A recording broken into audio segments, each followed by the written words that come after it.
Suicidal empathy. It's a funny thing, isn't it? There was this guy who got mugged once. Felt so sorry for the mugger that he actually gave him his watch when he was about to leave. And as a Christian, I often ask myself, how much empathy should I show to all people? Should I show empathy to murderers, rapists, pedophiles, people who commit treason? Should I show empathy to people who are coming from other countries who want to come into Australia? But sometimes that's where the terminology suicidal empathy can bite us in the butt. I look at Australia. We're a very giving country, but I think we're at breaking point. I look at America, I look at the UK, I look at France, I look at Spain, I look at Portugal. All these countries are at breaking point because people are worried about being branded a racist. So they will forgo what's right or what they think is right to be empathetic or to be branded as a racist. I wasn't reading a book, I was listening to a podcast with Joe Rogan about the gentleman who wrote the book about suicidal empathy, and I was listening to it and I was thinking I should be more empathetic, but Anthony Albanese's Labor government, very left-wing, far left-wing government, we are providing or giving aid to multiple countries. We don't actually have the money itself. We're nearly $1 trillion in debt, and we are giving money to Indonesia. We are giving money for people who immigrants who come into Australia with AIDS. It baffles me. We are giving money to Fiji, because they're the cost of living regarding the pricing of fuel. That's our money, and I would like to look after Australians first. But if you say anything, you're being branded as a racist, and that's my fight as a Christian. Should we be looking after everyone because everyone is God's children? But there's a part of me going, I want old Australia back. It doesn't matter which country you come from, but if you don't want to be seen as Australian, I don't want you here. The only reason I do that is because I see what it was like in other countries, which was homogenous societies. I don't mind letting people into the country, but should we have a limit? Because I keep saying I'm an immigrant and my son's partner is an immigrant, so I'm not against immigration, but I'm an Australian just as any other Australian, even though I'm not fully a full-blood Australian. My future daughter-in-law, hopefully a future daughter-in-law, she's just as Aussie as me. If you turn the lights out, we are no different.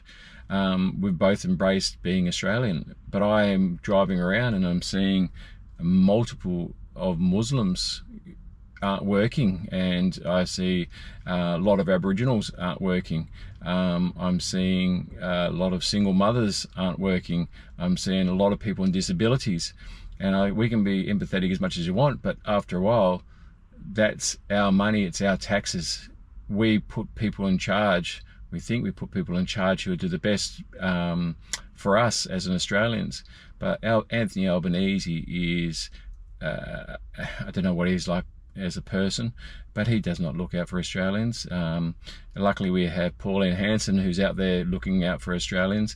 We have Donald Trump in America looking out for Americans. You can say whatever you want about these two people, but the reason they're so popular at the moment is because people are sick of politicians. Doesn't mean if they're conservatives or they're progressives.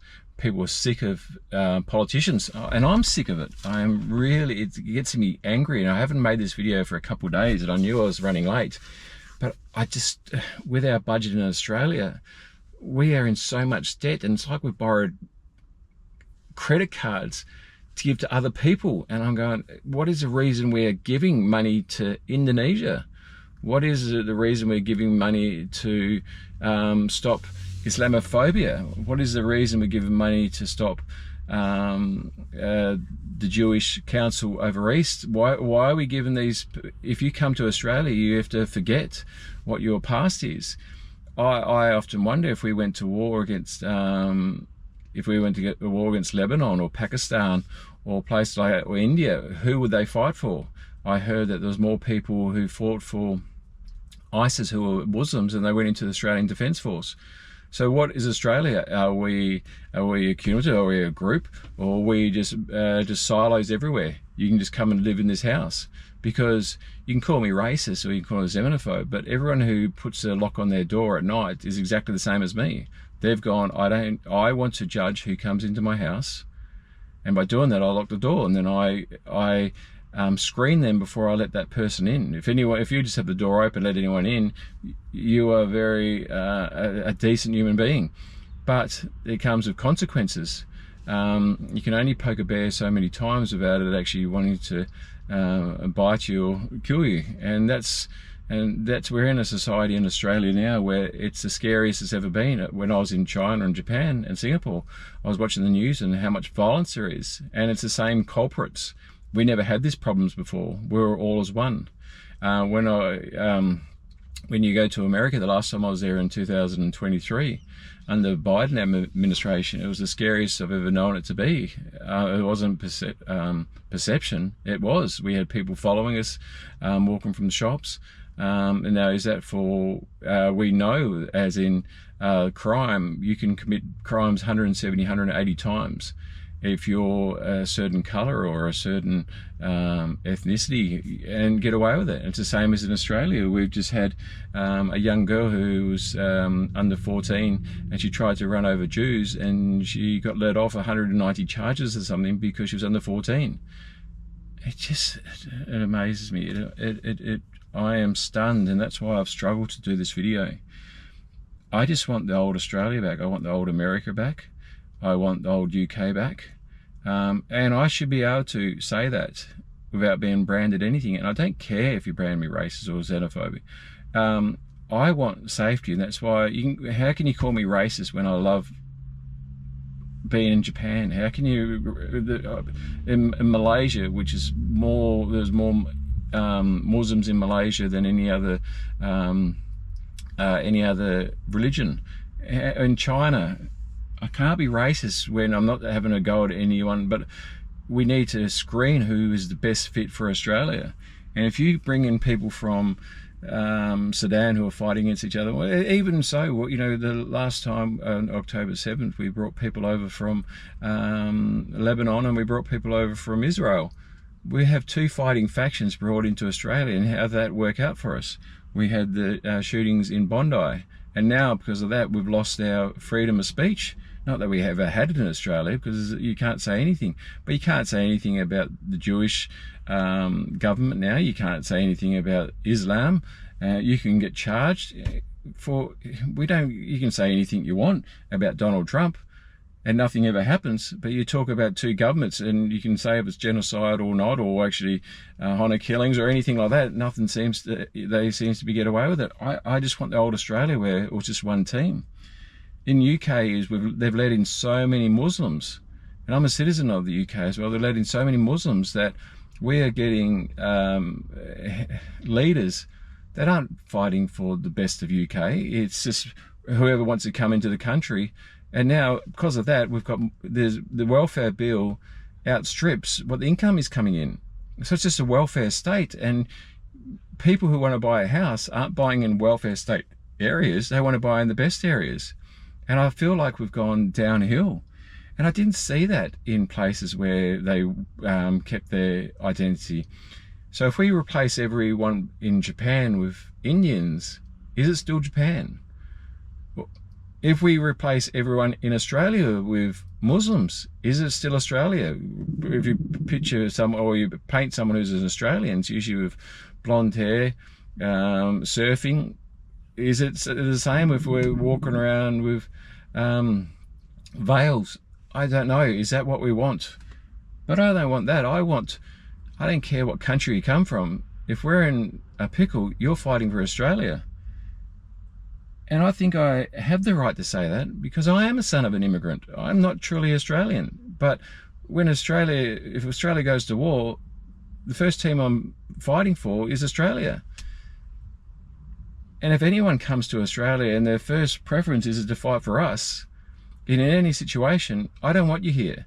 And if you go back, if you come over here and a visa, and you come over as in, I wanted to go away from because I was worried about getting prosecuted in your last country, and multiple people who were so scared of being prosecuted in their own country go back on holidays, you should lose your citizenship and should lose your visa, and you're gone.